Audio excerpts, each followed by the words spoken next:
The following portion of Daytime Tri-Cities is sponsored by travel expert Kathy Kennedy. Well, we continue this morning shining the spotlight on some of our small business friends in Western North Carolina. This morning we are learning more about Parker Binns Vineyard and Winery, a family-owned and operated 10-acre winery in the foothills of the beautiful Blue Ridge Mountains. Joining us this morning with more is Cory Lillberg, winemaker and owner. Good morning, Cory.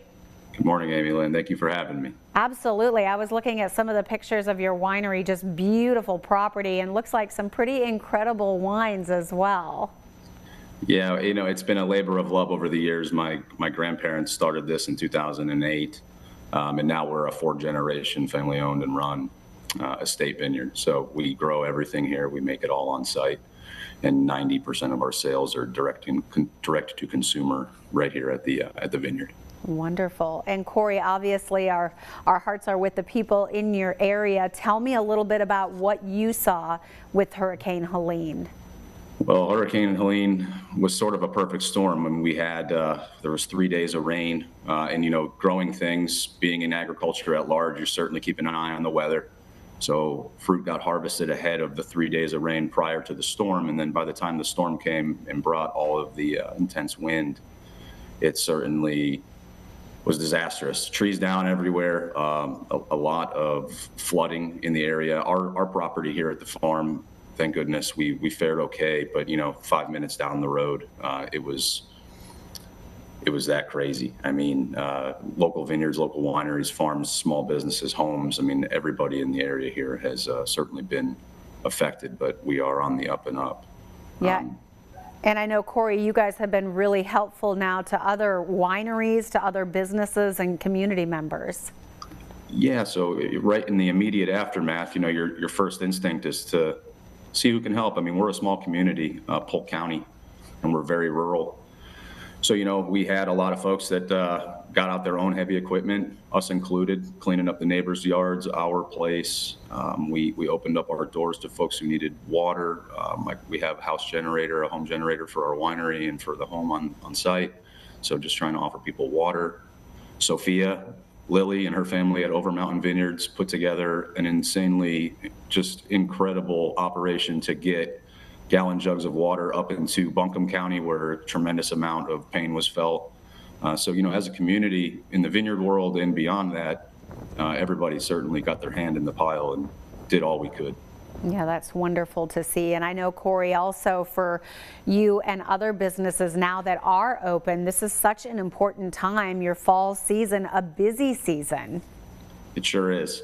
In the 3 weeks following the storm, we were shut down for 2 because there was plenty of cleanup to do here. So that certainly was painful from a monetary perspective. And I think every small business in the area was really doing that.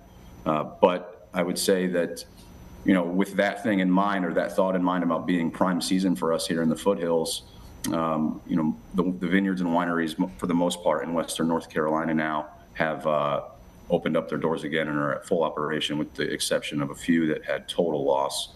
And as a community, we are planning and working together to figure out how we can help save their harvest, whether that be donating a barrel of wine from each facility or what it may be. But yeah, prime season is upon us, and we hope to see the folks. We had a great weekend this last weekend, so that was really, really encouraging. Yeah, the weather has been so nice, and I know you've got a beautiful tasting room. You've got wonderful wines, award-winning wines for people to try. Yep, that's a fact. It's a beautiful time of year. You get the fire pits stoked up. It's not so hot. The humidity's just gone. And there's few things in the world that get me excited, like a glass of red wine and some fire. Mm-hmm. And I know a lot of folks feel that way. The tasting room was bussing this weekend. It was really, really busy up there. It was really encouraging to see. I just did a new wine release on some of those wines that you kind of mentioned, award-winning. Our 2022 Merlot just dropped, along with a few others that are notable and well worth a taste. So a wonderful time to come out, as you said, and I know you've got plenty of room, and encourage people to come and really see what you guys are doing there, is visit you and some of the other wineries. Yeah, that's the thing. It's a neighborhood. I mean, we are of the belief that it's the rising tide that raises all ships. You can see proof of that when times are good. And you'll see proof of that when times are tough. And through the storm, we were talking and helping each other out and trying to make sure that we were navigating the challenges that came with the storm from a winemaking perspective, from a vineyard management perspective, and then also from the business perspective and how we can get folks back out to the neighborhood.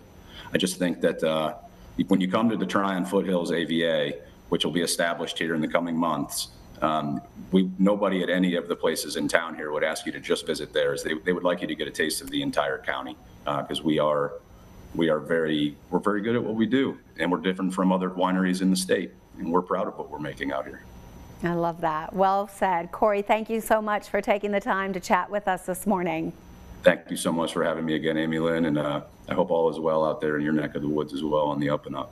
Yeah, we look forward to visiting you soon. We're going to give all of our viewers some information. If you would like to take a little bit of a road trip, what a wonderful opportunity to go and sample some award-winning wines and learn more about this family-owned fourth-generation winery. The preceding portion of Daytime Tri-Cities was sponsored by travel expert Kathy Kennedy.